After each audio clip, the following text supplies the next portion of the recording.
गृहस्थ धर्म में जैसे है या जिनके पास बहुत अर्थव्यवस्था है, उनको चाहिए कि गौ सेवा से बहुत जल्दी शरीर पवित्र होता है, हृदय भी पवित्र होता है और गोविंद भी प्रसन्न होते हैं। यदि गावः प्रदक्षिणेर कार्या वंदनीया ही नित्यशः मंगलायतनम दिव्याः सृष्टास्त्वेता स्वयंभुवा। यदि गाय घर में पाली जाए या गौशाला खोली जाए और गौओं की सेवा की जाए, जिनके पास अर्थ है, भाव है, भगवान स्वयं श्री कृष्णचंद्र जी ने गौ सेवा स्वीकार की, गौवें चराई। गौओं की परिक्रमा करने से, जैसे आप प्रभु के बिहारी जी के मंदिर की 4 परिक्रमा करें तो जो फल आपको मिलेगा वही गाय की 4 परिक्रमा कर लें तो आपको प्राप्त हो जाएगा। गौ की प्रदक्षिणा से, गावः प्रदक्षिणी कार्या वंदनीया ही नित्यशः, जो रोज गाय को प्रणाम करता है और गाय की प्रदक्षिणा करता है तो भगवत प्रदक्षिणा का उसे फल प्राप्त होता है। जहां गौएं विराजमान होती हैं वो बड़ा पवित्र दिव्य तीर्थ स्थल माना जाता है। गौएं जहां विराजमान रहती, गौशाला में भजन करे तो कई गुना बढ़कर के प्राप्त होता है। स्वयं ब्रह्मा जी ने गौओं को दिव्य गुणों से विभूषित बनाया है। अप्यागाराणि विप्राणाम देवतायतनानि च यद गोमयेन शुद्ध्यंतिम किम ब्रूमो हृदिकम ततः। गाय के गोबर से जहां लेपा जाता है वहां जिस देवता का आवाहन करोगे वही देवता आकर विराजमान हो जाएगा। अपवित्र भूमि में भी यदि गाय के गोबर का लेप कर दिया जाए तो परम पवित्र मानी जाती है। गाय बहुत पवित्र, जहां वो बैठती है, जहां वो मूत्र त्याग करती, गोबर त्याग करती, वो स्थान तीर्थ तुल्य पवित्र माना जाता है। भगवान जब गाय के पीछे पीछे चलते तो गोरज उड़कर उनके मस्तक पर विराजमान होती, उनके मुखार बिंद पर विराजमान होती। बाल गोविंद के अनिष्टों को दूर करने के लिए गाय के पूंछ को उनके ऊपर से झाड़ा देती थी मैया। जब गुरुमंत्र वैदिक सिद्धांत से दिया गया था पहली बार तो पंचगव्य पिलाया गया था। गोमूत्रम गोमयम क्षीरम दधि सर्पिस्तथैव च गवाम पंच पवित्राणि पुनंत सकलम जगत। कितना भी बड़ा पापी हो, अगर पंचगव्य पिलाया जाए तो वो वैदिक मंत्रों को स्वीकार करने लायक हो जाता है, पवित्र हो जाता है। पंचगव्य में 5 चीजें गाय की होती है। गाय का मूत्र, गाय का गोबर, गाय का दूध, गाय का दही और गाय का घी, ये 5 मिलाकर पंचगव्य पिलाया गया था। पहली बार जब वैदिक मंत्र दिया गया था तो पंचगव्य बनवाया था गुरुदेव भगवान ने संन्यास, और वो पिलाया था। ये पंचगव्य पिलाने से अपवित्रता का नाश होकर पवित्रता का संचार होता है।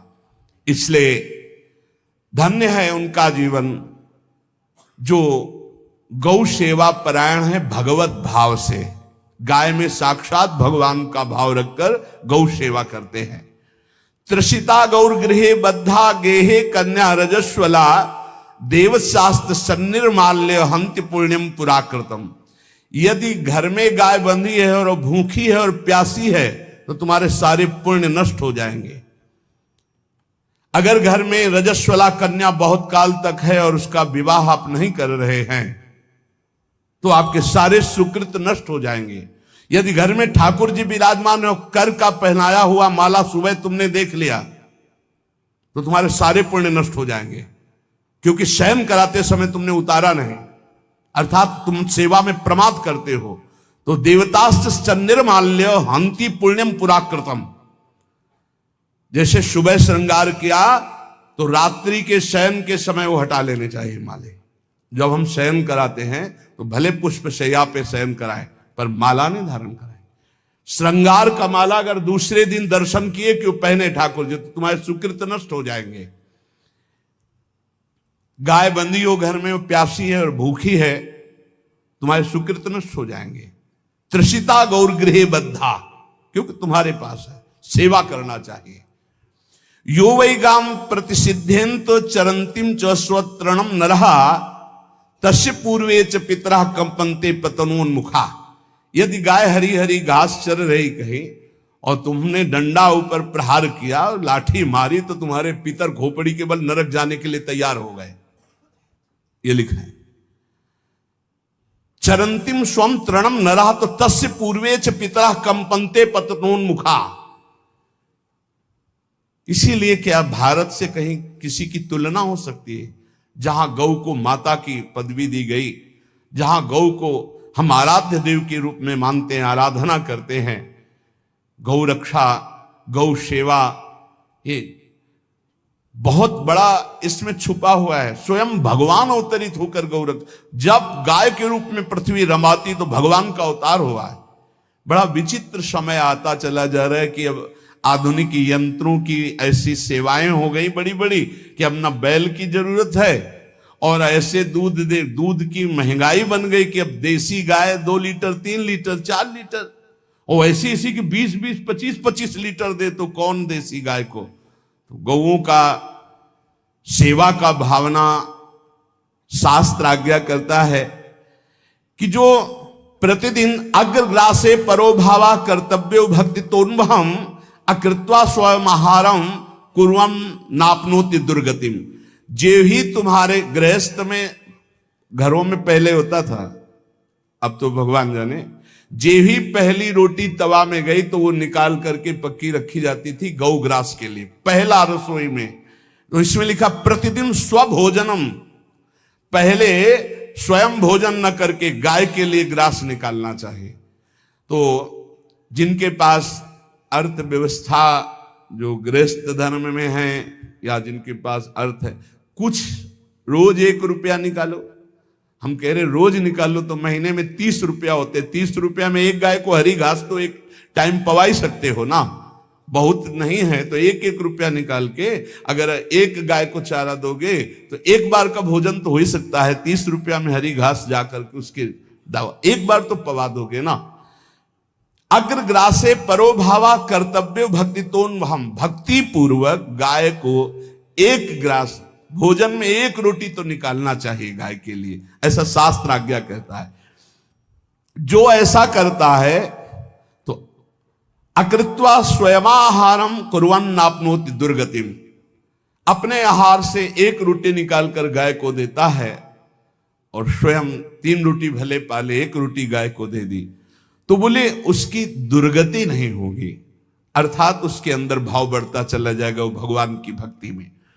और तेनाग्नयो हुता सम्यक पितरश्चापि तर्पिताः देवास्त पूजितास्तेन यो ददाति गवान्हिकम। जो प्रतिदिन गौग्रास निकालता है, अर्पित करता है, तो उसको अग्निहोत्र करने का फल मिलता है, उसके पितरों को तृप्ति मिलती है और समस्त देवताओं के पूजन का फल मिल जाता है जो गौग्रास निकालता है। यो वै ताड्यते यष्ट्याधेनुम मर्त्यो विमूढ़धि। जो मूर्ख मनुष्य, जैसे अब गाय दूध नहीं दे रही, मार डंडे डंडे मार रहे हैं, इंजेक्शन लगा रहे हैं, ऐसे वैसे कर रहे हैं, उसको ताड़ना दे रहे हैं, तो बोले जो मूढ़ बुद्धि मूर्ख मनुष्य, यो वै ताड्यते यष्ट्याधेनुम मर्त्यो विमूढ़धि, वो गाय को लाठी से मारता है, डंडे से मारता है, हाथों से मारता है, तो धर्मराजस्य नगरेशा याति करवर्जिताहा। धर्मराज जी पहले अपने नरक में ले जा करके उसके कहते थोड़े थोड़े तिल तिल करके पहले इसके हाथ काटो, मरना है नहीं वहां, अब आराम आराम से थोड़े थोड़े पहले हाथ वर्जिताहा, इन्हीं हाथों से गाय को मारा था ना, तो ऐसे थोड़ा थोड़ा काटा जाता है उसके हाथ। कर वर्जिता, उसके दोनों हाथ काट करके थोड़े थोड़े। यो वै दंसान वार्यति तस्य पूर्वे कृतार्थ काहा नृत्यंत सवादिस्मास्तरिष्यति भाग्यवान। जो गौ के शरीर को स्नान कराता है, गौ के शरीर को कीट आदि से मच्छर आदि से रक्षा करता है और खूब अच्छा अच्छा पदार्थ गौ को, केवल दूध के लोभ से नहीं, ये हम गौ सेवा की बात कर रहे हैं, ये कि नहीं वहां 10 लीटर दूध देती तो हाथ फेरो, जब दूध नहीं देती है तो चारा भी ठीक से नहीं दे रहे, और उसके ये स्वार्थी हो, गौ सेवा का बात नहीं। वो दूध का लोभी केवल व्यापार की बात करता है। गौ सेवा का तात्पर्य है गौ सेवा केवल, खूब बछड़े को पिला दिया प्रसाद रूप से, जो दूध मिला उसका अपने सेवन की, वो बात तो अलग है। अब बछड़े को तो जरा सा केवल पिन्हाने के लिए कर दिया और खूब सारा दूध लीटर में नाप करके जा रहा है, और उस समय तक तो खवाओ पियाओगे ही खूब अच्छे से। इसके बाद जब दूध देना बंद किया तो उसका आदर सत्कार खत्म, खोल के बाहर ऐसे वो प्लास्टिक खाते घूम रही है, तो ये गौ सेवा नहीं मानी जाएगी, वो स्वार्थ पूर्ति मानी जाएगी। जो सदैव गौ सेवा करता है, उसके डांस मच्छर हटाता है, स्नान कराता है, पीठ में हाथ फेरता है, उसके पूर्वज जो पितर होते हैं वो नाच पड़ते हैं, उनका मंगल होना शुरू हो जाता है कि हमारे वंश में गौ सेवक पैदा हुआ, बड़ा भाग्यवान है, और वो गौ के द्वारा हमें तार देगा, ऐसा भाव। गौ सेवा हमारे सनातन धर्म में बहुत बड़ा स्थान गौ सेवा का है। पर एक बात ध्यान रखें, इन सब सेवा का फल है भगवान के चिंतन में निरंतर वृत्ति डूब जाए। हमारी एक एक वृत्ति, एक एक क्षण भगवान के चिंतन में डूब जाए।